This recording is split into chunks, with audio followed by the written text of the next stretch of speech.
All right, let's get right into it. For decades, if you wanted to end a marriage in the Philippines based on psychological incapacity, you were facing a legal mountain that was almost impossible to climb. But then, in 2021, a single court case changed everything. It completely redrew the map.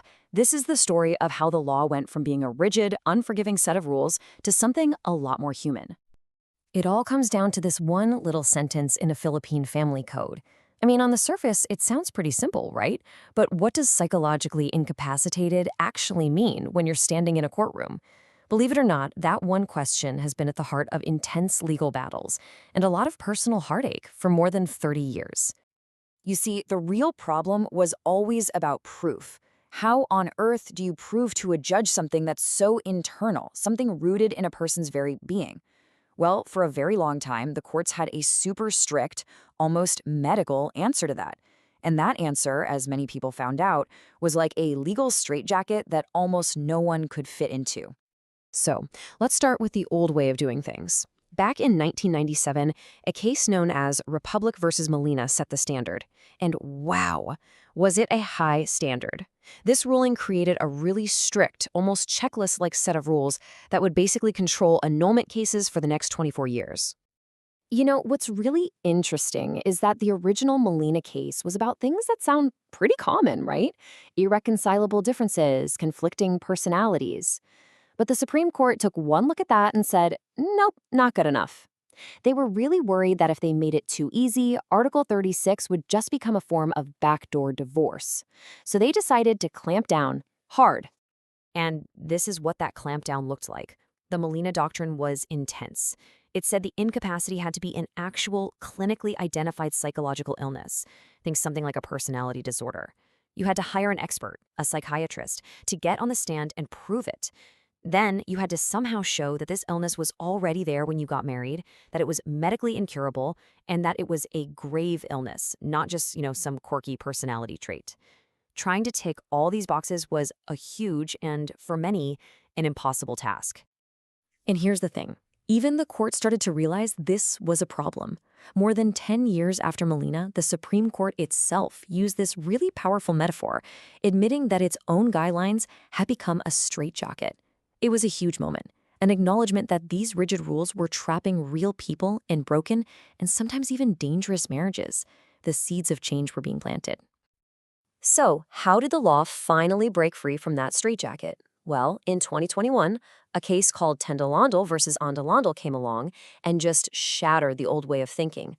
This was a direct answer to all the problems Molina had created, and it completely changed the game for understanding psychological incapacity. Now, the situation in the Andal case was way more extreme than in Molina. This wasn't just about personalities clashing. The case laid out a history of chronic drug abuse, paranoia, total financial irresponsibility, a complete failure to be a husband or a father. This gave the court the perfect opportunity it needed to take a hard look at those old restrictive rules and ask, is this really working? And when the Supreme Court finally ruled, they did not hold back. They basically said that the Molina rules weren't just too strict, they were actually intrusive, that they violated fundamental human rights to liberty and dignity. The court realized that forcing people to stay in these stillborn marriages wasn't protecting marriage at all, it was just hurting the people stuck inside them.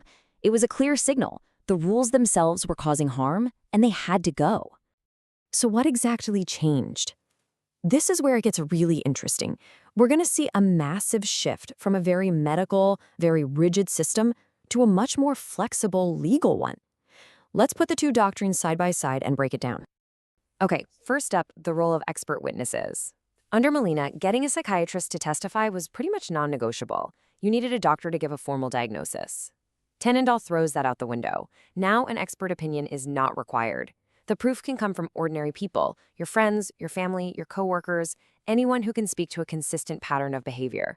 This is a huge deal, making the whole process way more accessible. Next, let's talk about the word incurable. Molina treated it as a medical term, like a permanent disease. Andal completely reframes it. Incurable is now a legal idea. The question isn't, is this person sick forever? The question is their inability to be a spouse persistent and enduring within this specific marriage? It's a subtle but massive shift. It acknowledges that someone might be totally incapable of being a good partner to one person, but maybe not to someone else. And this, right here, this might be the biggest philosophical change of all.